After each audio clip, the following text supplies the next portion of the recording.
I might want to throw you a curveball here if you're okay Do with it. that, I love it. and you might and you can probably you might be able to speak on this more for the veteran side, especially with everything going on right now, 2024, politics and everything like that, right? We love to voice our opinions on social media. In the military and then the career and the business aspect, that, like you said, and to use your words, it can shoot yourself in the foot if you're doing and saying the wrong things on social media. Have you seen any instances where companies, of course, they're going to search you out, right? They're going to Hmm. look at your profile, they're going to look at your resume, they're going to look at your presence online, they're going to find out who you are about if they're a good company, right? They're going to do Hmm. their own research. Has there been any instances where companies have looked at, veterans or military members' social profiles and go, absolutely not. This guy is way too left, way too right. He's saying some, derogatory racial stuff.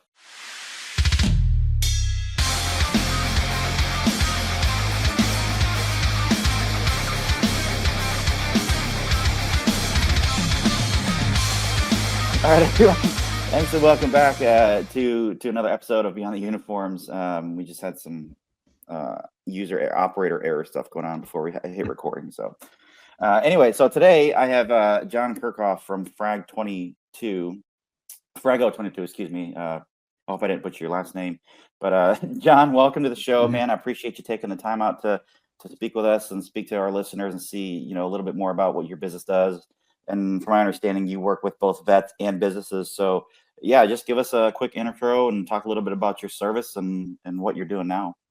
Oh, hey, thanks for having me. And no, you did not butcher the Yeah. last name, so Okay, cool. appreciate that. So it's simple.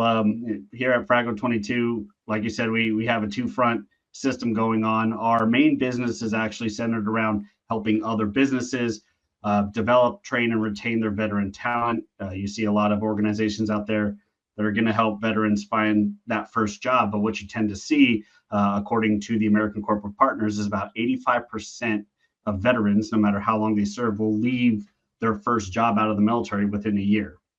And some of that is just contributed to wrong person for the role or right person for the role, but the wrong atmosphere, the wrong culture in the business, or a lot of the dynamics, the personal dynamics weren't out there.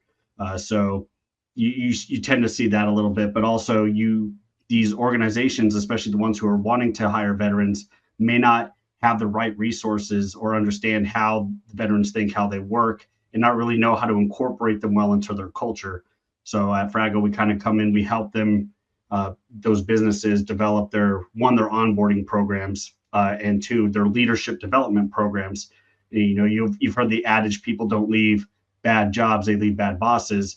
So we kind of just tackle that a little bit, what it means to have veterans in your skill set, but also just help those nuances to reduce turnover. And the byproduct is an enhanced culture within that organization, within that business.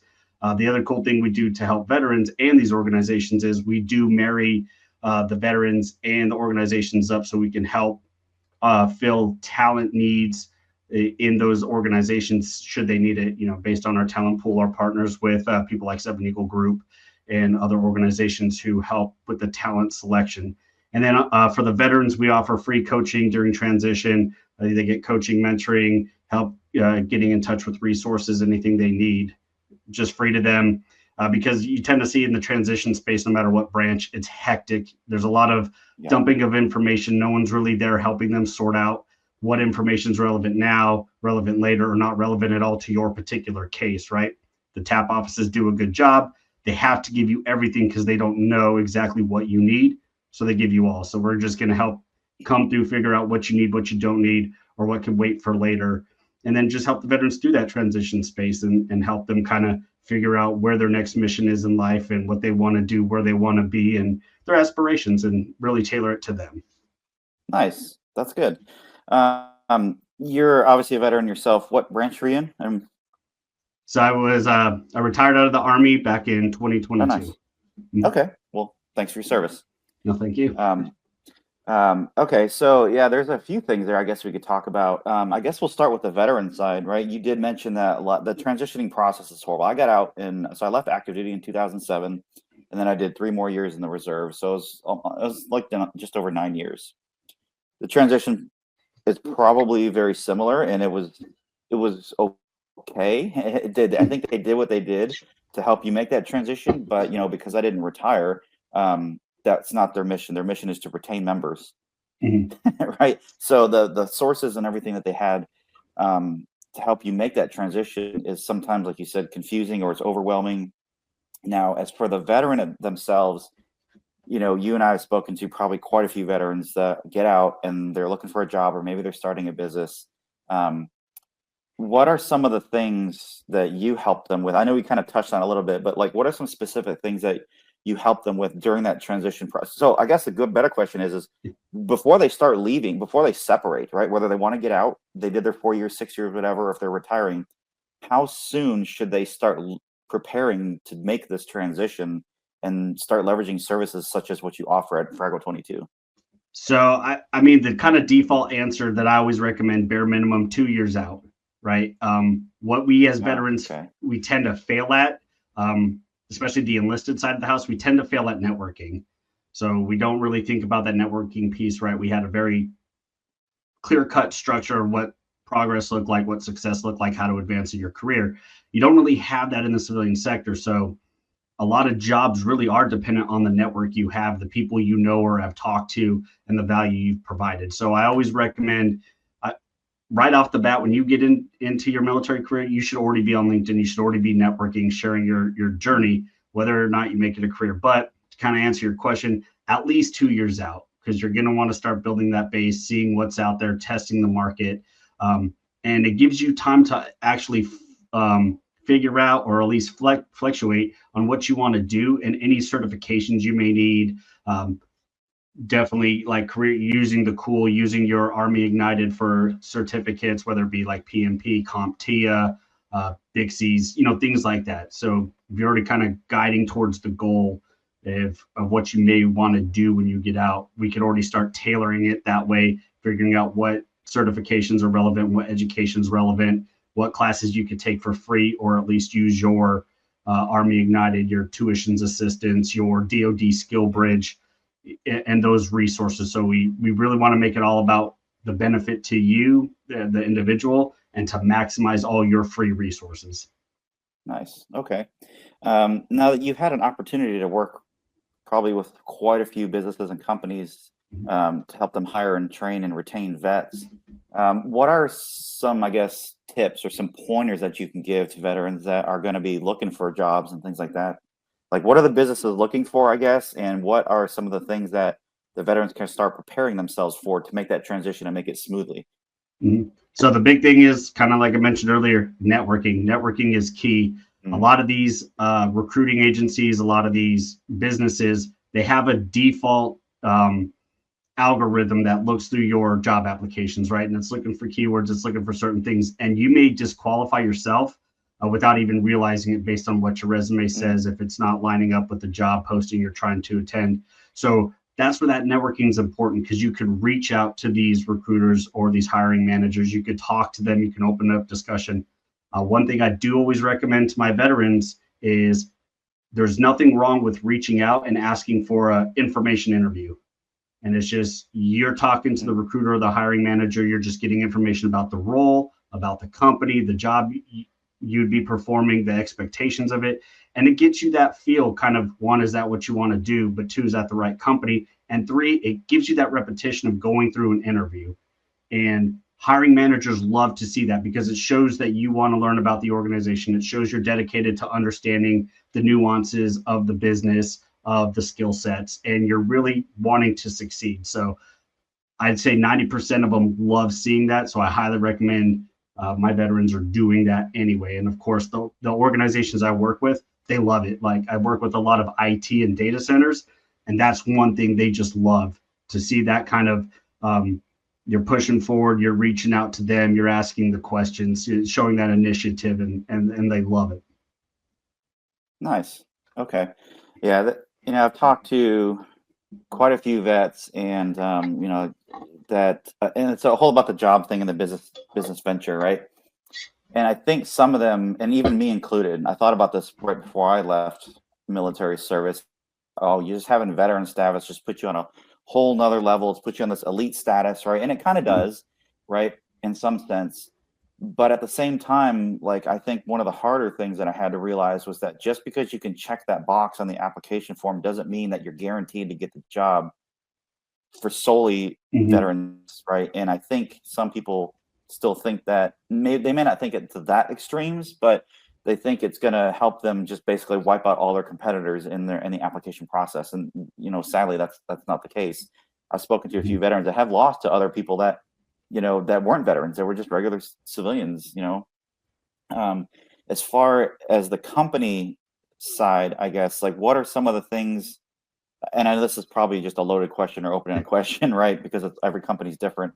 But maybe, like, what are some of one of the two things that I think a veteran could expect? I guess it depends on the career field that they're going into, because they Mhm. all, like, most companies know that there's the discipline, there's the camaraderie, and all that stuff, good work ethic and things like that. Is there anything else aside from that businesses look for when they're looking at veterans specifically? They're actually looking for that willingness to learn. They want to see Yeah. that you're coming in with a skill set, you're coming in with expertise, but you understand that there's a lot more you need to learn.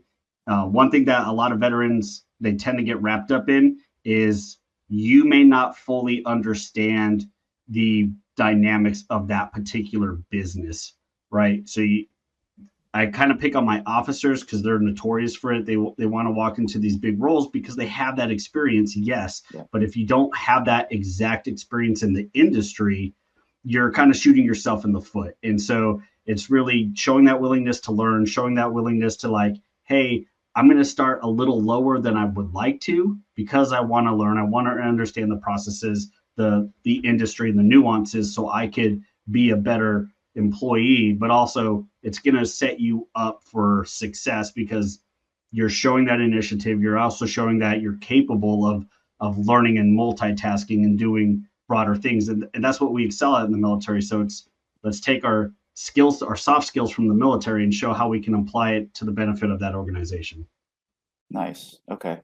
And so you're helping the veterans, prepare for those positions. Now you Mhm. work with obviously both sides, right? Yep. Um, Now you mentioned LinkedIn, and to start preparing, at least 24 months out in advance, social media, things like that. I might want to throw you a curveball here if you're okay Do with it. that, I love it. and you might. And you can probably you might be able to speak on this more for the veteran side, especially with everything going on right now, 2024, politics and everything like that, right? We love to voice our opinions on social media. In the military and then the career and the business aspect, that, like you said, and to use your words, it can shoot yourself in the foot if you're doing and saying the wrong things on social media. Have you seen any instances where companies, of course, they're going to search you out, right? They're going to Mhm. look at your profile, they're going to look at your resume, they're going to look at your presence online, they're going to find out who you are about, if they're a good company, right? They're going to do Mhm. their own research. Has there been any instances where companies have looked at, veterans or military members' social profiles and go, absolutely not. This guy is way too left, way too right. He's saying some, derogatory racial stuff. But on that other sense, if you are the veteran, like, what do you do in those instances where you say, you know what, well, it's free speech, this is my social, what I'm saying? Like, we can go down that Mhm. rabbit hole. I don't really want to go down too far, but that is something to consider that I don't think a lot of veterans and service members consider, is that these companies are going to dig around and find out who John or Mike is. Mhm. And me, when I was first starting, I didn't think about that. But then when I was like, because I always wanted to be a cop, and so when I started the process, like, I knew, like, you had to be on your best, basically, you know. Mhm. How's that work for veterans So with and veterans, companies? it's a little bit of a sticky situation, right? Because believe it or not, a lot of veterans are coming into the workforce with a bias against us, right? Different biases that we're going to come in hard charging, try to take over the organization, biases that we're going to come in with all these issues. We're always going to be needing PTO and medical leave and stuff.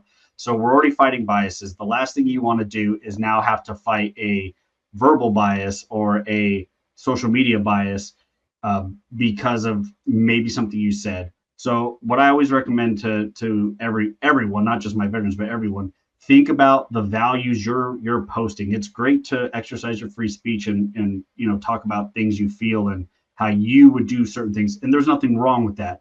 But when you start taking it to extremes, left or right, up or down, doesn't matter, or you start getting into those sexual derogatory things or politically derogatory things, you're going against the values. And remember, when the company's seeking you out, just like the military, they're looking to see if you could fill within their values of the organization and as a group, right? So yes, they will use that to determine if you're going to be a fit for that organization. So you as the individual, it's your also responsibility to show that, yes, I can have opinions, but I can also be respectful with them. I don't have to be hostile with something I feel passionate about, and I could have that open-ended conversation and dialogue. So yes, recruiters will look into that, and they will see how you are acting on social media, because I mean, even for my organization, right? If I'm bringing people into the Frago community, I don't want to be bringing in people who are going to go against our values or bring a sour name to the Frago name. So yes, there is a balance, and you need to be respectful and you need to live within the values. Yeah, no, that's awesome, and I'm glad I kind of threw that out there, and were able to give some information, because I think it's honestly one of the things that a lot of people don't think about. They don't think about like the posts that they made 2 years ago, 3 years ago, 4 years ago. Like real good recruiters and real good companies, especially if you get the bigger ones, and maybe even some of the Fortune 1000, Fortune 500, and Fortune 100s. They're, like you said, they're gonna look for people that, one, fit the position, hold and maintain their values, but also represent the face of their own brand. And, you know, like you said it perfectly, you know, if I were to bring somebody on, they're an extension of your own company, right? And so like the veteran or whoever they're hiring have to think about, if I'm going to be an extension of this company, you're going to be representing them, and the company's going to be like, I want them to represent me in the best light as possible, while still maintaining, like you said, the freedom of speech, and they're valuing their own opinions, stuff like that. Because, you know, when I was in law enforcement, it was one of those things where they always told us, you live in a glass house, you live in a fishbowl. Everything you do is going to be watched and scrutinized against, and Monday morning quarterback. It may not be that extreme in some like companies and businesses, but the point is that, you know, the companies that are going to be hiring vets they're going to look at that stuff, and if they're going to see you made some derogatory comment or a racist comment or video, whatever it was, then, you know, that might be something to consider if you feel you've been posting that stuff. So anyway, just absolutely. Yeah, awesome, man. So if anybody, so business wise, right? If a company's looking to hire veterans versus the veteran, right? So if they're both looking for your services, what's the best way for either the business or the veterans to start looking out for you, or service members, I guess? So the best way for both sides, really, you go to my website, frago22.com. As soon as you hit the website, it's going to ask you what side of the house you're on. Are you a veteran or are you a business? And it kind of just talks about the different services we provide on each one.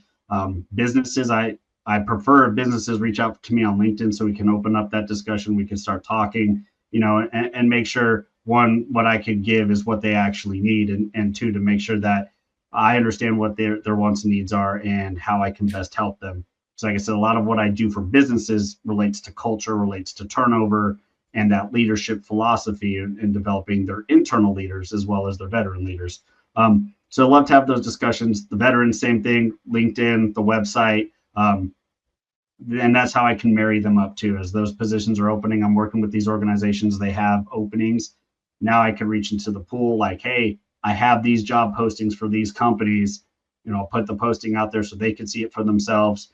You know, they could go direct hire, they could hire through me, whatever the veteran is more comfortable with, and really just get them partnered up. Because that's the thing, it's all about success for everyone, not just one side or the other. And, you know, with the businesses, when you hire veterans, whether or not from me, I'm giving you your veterans a workshop to teach them how to incorporate into the culture of the civilian sector, because that's one thing that's missed across the board.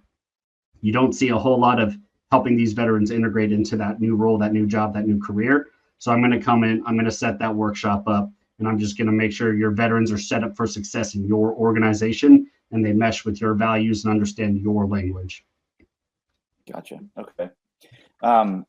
And then I want to backtrack just real quick. Now we talked a little bit about what you did for businesses, kind of gave it a 30,000 overview. If you're a business owner, like what services do you provide for the business, I guess, so to speak? I know we touched on it a little bit, but if there was something that you wanted to elaborate on to try to get more businesses to use your services. So the big thing, kind of, I just actually hit it, was really incorporating your veterans, building your culture and your internal leadership. Because I want you as a business owner, I want you to build your own internal leadership. You don't want people leaving your organization because they can't advance in it, and you also don't always want to be bringing in outside leadership into your organization, because it could muddy the waters and send the wrong thing to your subordinates, the people who are trying to work up the ranks. So there's a balance. So I'm going to come and I'm going to help you with that. Identify the reasons you have a turnover, and just we set the stage to make sure that, hey, people are wanting to stay in your organization, wanting to work for you. They're excited to come to work, do their best work, and really just excel your organization, because it's going to save you money, and it's actually going to enhance your organization because people want to work there. You're not dealing with turnover, what it costs you to lose an employee and try to get a new one and retain them. So it's just really building that culture where people are excited, they thrive, and they're going to talk good about you, because good or bad, when people leave your organization, they're telling a story of you, and you want that story to be good, not bad. Yeah, definitely. Awesome, man. Well, I appreciate it. Do you have any last words of wisdom or anything? But really, hey, just don't be afraid to get out there. Don't be afraid to talk to people, both veterans and businesses. Network. That's how 70% of hires happen. They happen through a network, not because of a job posting. Yeah, for sure. Like that old saying, sometimes it's not what you know, it's who you know. And sadly, that's true. I mean, in any place, government, business, corporation. Yeah. Anyway, all right, John. Well, thank you so much for taking the time out today and explaining a little bit about your services and how you help both veterans and companies and gap. We really appreciate it, and I will put the information here at the bottom of the screen and in the description for anybody that wants to reach out to you for more of your services. Again, man, thank you for your service and your time and your retirement in the Army to our country, and we look forward to speaking with you again, man, very soon. I enjoyed this. All right, thank you so much. I enjoyed it too. All right, man, take it easy. Bye. You too.